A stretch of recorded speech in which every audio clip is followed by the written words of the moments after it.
The Marex 310 was undoubtedly one of the surprise stars of the Southampton Boat Show. The yard worked very hard to ensure that the boat got there in time, and it went down a storm, so thank goodness they did. The recipe's pretty simple. It's got a lovely big cockpit, 2 cabins and a bathroom down below, and you have single stern drive engine options from Volvo Penta. We've got a fab day to test it here in Poole. Let's see what it can do.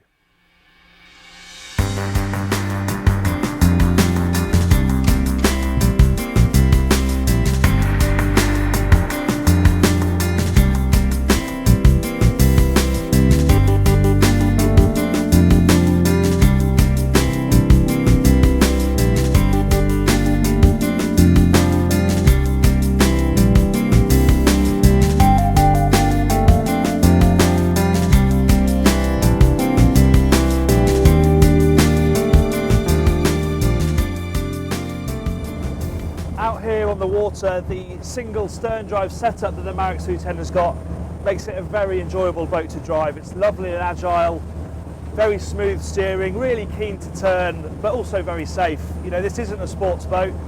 However, you're going to have plenty of fun throwing it into the corners and enjoying yourself. And of course, in a bit of a chop or a following sea especially, that's going to come in very handy. Engine options, they all come from Volvo Penta, and you can pretty much have any version of the D6 or the D4. You can even have a D3 if you really want to, if you're going to use it inland. This one has the D6 370, which is the largest engine option. Top speed, a pretty impressive 35 knots we got today on test with 75% fuel. So performance is plenty good enough. You'll save yourself in the region of £12,000 having the D4 300. That's still going to perform very winningly, so those two are most likely to be the most popular choices. Scandinavian yards in general know how to design a comfortable helm, and that's no different here on the 310. Ergonomically, it's really, really good. Fantastic driving position, whether you're bolstered like I am now or sitting down. Of course, you can also stand. On this prototype model, there's a bit of an issue with the roof here being in the back of your neck. Marex are going to make a tweak to ensure that doesn't happen. But this position here, for me, the bolster position is the best. Wheels nice and close, throttle up on this plinth. The view is superb. You've got lovely big bits of glass all the way around you, very thin mullions, very easy boat to see out of whether you're looking forward or looking aft. And it's very stylish, clean and simple helm design as well. Now the 310 is essentially a scaled down version of Marex's own 375, and that means you get a very spacious practical cockpit. It's got some lovely design touches too. One thing that I really like that's come down from the bigger boat are these covers here that stow both sides behind these compartments. They slide out, join the middle. You completely enclose this area here so you can use it come rain or shine. Of course, the 2 sunroofs you have play into that as well. They're both manual, very simple to use. They just slide across, but it means that, again, you have real versatility when it comes to covering or uncovering the cockpit. The main focal point, this lovely big table here in the middle, means that you can have people dining on all sides of the cockpit. And there's some really good basic practical stuff too, like the lockers here, powerful gas rams, open them up, really easy to get to, lovely smooth finish on the inside, they're all lined, really just clever, sensible, practical boat building.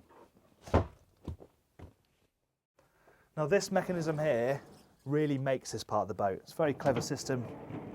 This hatch slides down into the door. And then look at the amount of light you've got down here. With this huge door open and the roof open, it really breathes nicely down here, loads of natural light, and of course you communicate very easily with the cockpit. And it actually reveals a really spacious galley for a boat of this size. Plenty of worktop, really lovely finish on it too. Storage is great in these eye-level lockers. Lots of different types of drawers and fiddles to hold crockery and cutlery and things like that. Here is where you have your fridge. This is a nice solution. Top loading fridge is actually a really clever way of doing it on a boat of this size and very easy to use whether you're in the cockpit or in the galley. In terms of accommodation, you have the master cabin forward. It's a double berth, it's angled to give you a bit more room in front of it to get changed, but headroom's very good. The boat's got nice big windows either side as well, so plenty of natural light in there too. Your guest cabin is here, and that obviously goes down under the cockpit. So over the bed, headroom is pretty limited, but in the doorway, absolutely fine for one person to get changed, perfectly comfortable for a couple of nights for adults. And then in the middle, you have the bathroom, which is an amazing size really for a boat of these dimensions. Headroom for somebody of 6 foot in there, no problem. And you have a shower curtain to pull around you. You can have a proper shower in there as well. on a lovely day like this, you really can see the virtue of this cockpit design. Very sociable, loads of space for your guests to sit, enjoy, relax and dine. Absolutely works brilliantly. Downsides on this boat, there aren't many, it has to be said. It's very clever design, works really well, good sea boat, performance is good. It's an expensive boat. This boat here, as it sits to this spec, is £220,000, which is a lot for a boat of this size, but you can feel where that money's going, which changes things slightly. It's beautifully finished, very clever thinking, practical design. You feel like your money has been used very sensibly.